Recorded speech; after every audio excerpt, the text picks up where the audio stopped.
عصبانیشی و نه نمیشم. خون جلو چشتو علامت میدم آره بهم یواشکی بگو که من آره.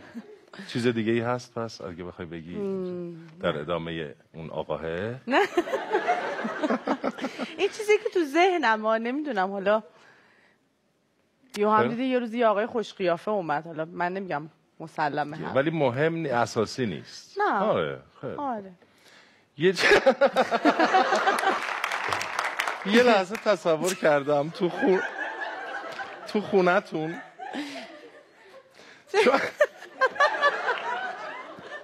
چون گفتی که قدش بلند باشه، گفتم خوش قد و بالا باشه، ریختش اصلا مهم نیست و اینکه فقط به من گوش کنه و من یه لحظه تصور کردم تو خونه نشستید یه چیز دراز بیریخت داره به تو گوش میده، اینجوری داره به گوش میده.